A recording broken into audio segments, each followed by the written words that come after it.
saksi Kristus yang benar. Sekali lagi tema saya di pagi hari ini yaitu menjadi saksi Kristus yang benar. Saya mau katakan saksi dalam Kamus Besar Bahasa Indonesia yaitu melihat langsung suatu kejadian atau peristiwa. Saksi artinya melihat langsung suatu kejadian atau peristiwa, menyaksikan atau kita menyaksikan di depan orang banyak. Adalah suatu pengakuan, itu disebut dengan menyaksikan. Tapi kalau saksi adalah seseorang yang melihat langsung suatu kejadian atau peristiwa. Saya mau berbicara tentang menjadi saksi Kristus yang benar. Pertanyaan yang muncul di pagi hari ini, apa yang mau kita saksikan sebagai orang yang percaya kepada Kristus? Saksi yang seperti apa yang mau kita saksikan kepada banyak orang, saudara yang diberkati? Yang pertama di sini yang saya mau kasih bagikan kepada saya dan saudara ayat yang ke-12 dan 13. Saya ambil dan saya catat di sini remanya, yaitu 1. Kita bersaksi bahwa keadaan yang tidak enak tidak boleh menghalangi saya dan saudara untuk bersaksi bagi nama Tuhan. Keadaan yang tidak mengenakan bagi saya dan saudara tidak boleh menghalangi kita untuk bersaksi bagi nama Tuhan. Kita lihat Paulus ketika menulis surat ini, dia sedang berada di penjara.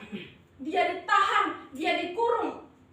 Mungkin salah satu alasan menurut saya yang kurang ini teologis banget, supaya dia tidak menyampaikan kebenaran firman Tuhan dengan leluasa, supaya dia tidak memberitakan kebenaran firman Tuhan dengan sebebas-bebasnya. Itu mungkin salah satu alasan mereka menahan dia. Nah, saudara yang diberkati dalam nama Tuhan kita Yesus Kristus, tetapi saudara yang diberkati, bagi Paulus, penjara yang pada saat itu dia tempati bukan menjadi tembok penghalang antara dia dengan misi Tuhan, yaitu memberitakan kebenaran firman Tuhan. Bukan menjadi tembok penghalang atau tembok pemisah bagi aku dengan misi Tuhan. Paulus menjadi tembok pemisah antara aku Paulus dengan misi Tuhan. Itu bukan menjadi suatu penghalang. Keadaan yang tidak mengenakan bukan menjadi suatu penghalang. Paulus telah diberitakan dan itu dia saksikan langsung bahwa apa yang terjadi atas dirinya telah menyebabkan Injil itu tersebar. Ayat yang ke-12. Aku menghendaki saudara-saudara supaya kamu tahu bahwa apa yang terjadi di atasku ini justru telah menyebabkan kemajuan Injil. Ayat yang ke-13. Sehingga telah jelas bagi seluruh istana dan semua orang lain bahwa aku dipenjarakan karena Kristus. Lagi di ayat yang 14. Dan kebanyakan saudara dalam Tuhan telah beroleh kepercayaan dan mereka dikuatkan melalui keadaan yang Paulus alami.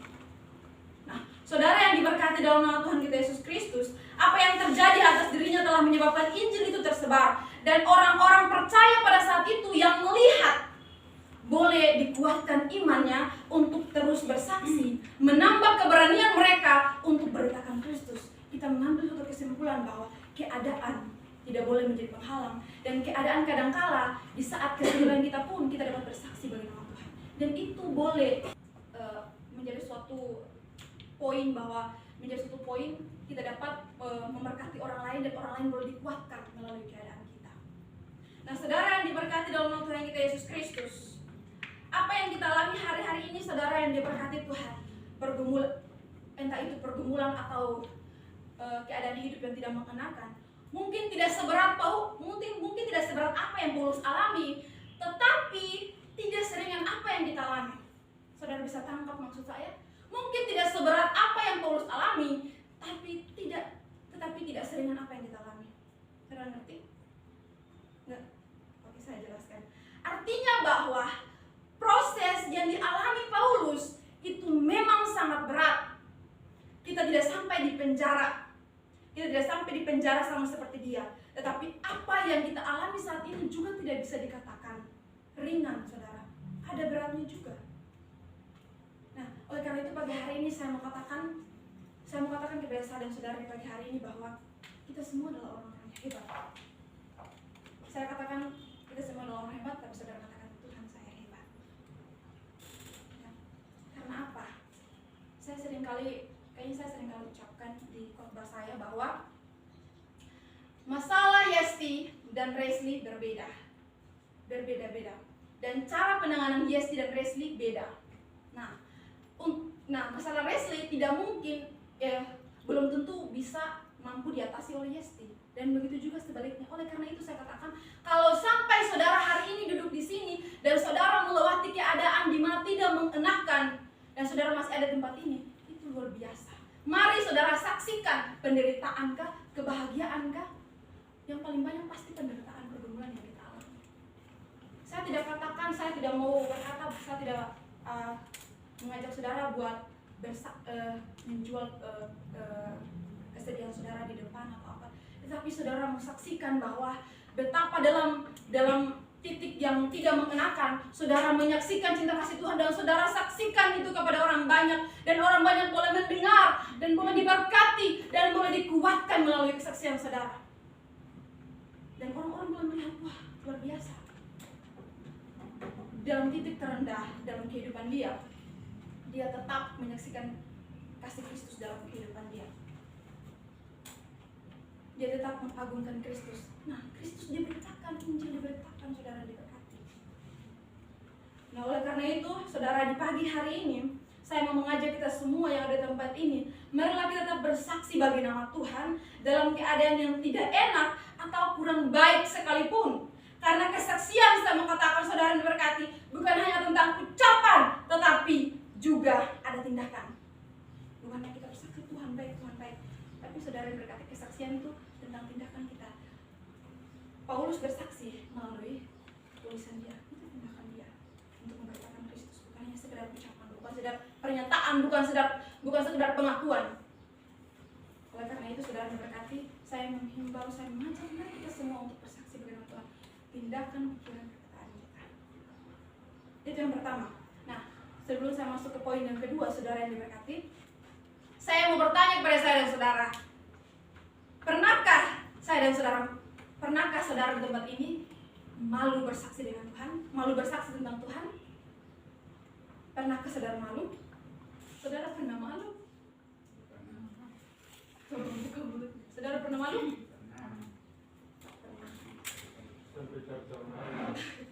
Ada yang pernah malu, ada juga yang tidak malu karena yang sudah kuat. Ya, saudara yang diberkati dalam nama Tuhan kita Yesus Kristus, saya kadang tidak malu, saya pribadi tidak malu. Tetapi satu, apa? Saudara bisa tebak? Kalau saudara tidak malu, saya mau satu orang di depan bersaksi menceritakan kebaikan Tuhan dalam kehidupan saudara untuk sampai ke satu orang. Saudara yang diberkati dalam Tuhan kita Yesus Kristus tidak malu ataupun setengah-setengah malu. Tapi kalau saya nggak malu. Saya hanya takut. Saya takut kalau saya salah berucap. Saya takut kalau saya dihujat. Saya takut kalau pada saat saya menyampaikan firman Tuhan, saya memberitakan Injil, saya dibunuh, saudara. Karena kan ada banyak orang yang radikal di luar sana. Mereka tidak suka. Bisa saja saudara dibunuh. Saya takut kalau saya salah. Saya takut kalau saya dihujat. Saya takut kalau saya dibunuh. Dan saya mati pada saat itu. Nah, saudara yang diberkati dalam nama Tuhan kita Yesus Kristus. Yang kedua, saya mau katakan bahwa apa yang mau kita saksikan bagi Kristus di depan orang banyak. Saksikan kalau di dalam Tuhan tidak ada yang sia-sia. Saksikan kalau dalam Tuhan tidak ada yang sia-sia. Saya ambil di ayat yang ke-20 dan 21. Kita sering berkata dalam kehidupan kita bahwa hidup adalah Kristus dan mati adalah keuntungan. Hidup adalah Kristus dan mati adalah keuntungan. Saya sering melihat di postingan Facebook atau mungkin ada perkataan-perkataan teman yang sering mengatakan hal ini karena mungkin mereka dikuatkan. Mereka sering menulis caption, karena bagiku hidup adalah Kristus dan mati adalah keuntungan. Luar biasa. Kalau begitu, apakah saya tidak boleh berkata, saya tidak boleh menulis caption dalam postingan saya? Karena bagiku hidup adalah Kristus dan mati adalah keuntungan. Apakah saya tidak boleh berkata seperti itu? Boleh, sangat boleh. Karena melalui itu pun saudara dapat menyampaikan firman Tuhan kepada orang banyak. Dan orang banyak boleh terberkati melalui kebenaran firman Tuhan itu. Ya, tapi saya mau katakan di pagi hari ini saudara yang diberkati Tuhan, kita harus betul-betul memaknai arti kata ini dengan baik. Benar, kata Paulus, mati adalah keuntungan, tetapi bagi orang yang hidup di dalam Tuhan. Tetapi bagi orang yang hidup di dalam Tuhan. Saudara, mati adalah keuntungan. Karena bagiku hidup adalah Kristus dan mati adalah keuntungan bagi orang yang hidup di dalam Tuhan. Saudara diberkati Tuhan, Paulus berani katakan ini karena memang hidupnya itu dia abdikan. Dia bekerja sepenuhnya untuk Tuhan. Dia memberi buah. Perilakunya. Buah bukan berbicara tentang membayar. Ini tapi berbicara tentang tindakan. Dia semuanya dilakukan untuk Tuhan. Semuanya untuk Tuhan. Jadi apa yang perlu dia khawatirkan dalam kehidupan dia? Dia bebas mengatakan bahwa karena bagiku hidup adalah Kristus. Saya hidup, saya bekerja untuk Kristus. Dan saya mati adalah sebuah keberuntungan bagi saya dan saudara. Nah, oleh karena itu saudara diberkati Tuhan. Saya percaya kita yang ada di tempat ini semuanya adalah orang-orang yang sudah hidup di dalam Tuhan. Saya mau di tempat ini saudara diberkati, tolong katakan saya sudah hidup di dalam Tuhan. Saya adalah orang yang sudah hidup di dalam Tuhan. Haleluya. Terima kasih. Karena itu saya mengajak kita semua, marilah kita bersaksi tentang Kristus dengan benar dan bukan hanya dengan ucapan kita tetapi dengan tindakan kita.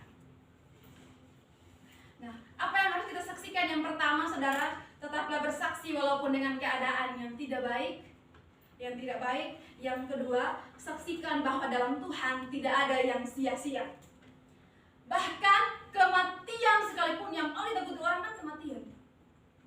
Di paling takut orang kan kematian. Nah saudara, saya katakan tidak ada yang tahu kita mati kapan, saudara. Tidak ada yang tahu, hanya Tuhan yang tahu. Mungkin tiba-tiba setelah selesai ibadah ada yang pulang, ada yang sudah pulang duluan. Selesai ibadah mesti ada yang masuk kamar, ada sudah ketika tidur, sudah pulang ke Tuhan. Ada mungkin sebentar bicara jatuh, kan ada banyak seperti itu. Sebentar khotbah jatuh. Kita tidak tahu. Tetapi satu hal yang saya mau kasih tahu kepada saya dan saudara adalah kematian yang tiba-tiba bagi orang percaya adalah kemuliaan yang tiba-tiba. Amin. Katakan dengan saya, kematian yang tiba-tiba adalah kemuliaan yang tiba-tiba. Kematian yang tiba-tiba adalah kemuliaan yang tiba-tiba. Kemuliaan bagi Tuhan. Kematian yang tiba-tiba bagi orang percaya adalah kemuliaan yang tiba-tiba. Karena itu saudara yang diberkati Tuhan, hari ini pastikan diri saya dan saudara berada di tempat yang benar, memiliki motivasi hati yang benar, memiliki pikiran yang benar, memiliki perilaku dan tindakan yang benar di hadapan Tuhan dan bukan di hadapan manusia. Agar apa? Agar kita boleh menjadi saksi bagi nama Tuhan, saksi yang benar dan bukan menjadi saksi yang salah. Kemuliaan bagi nama Tuhan. Mari kita satu dalam doa.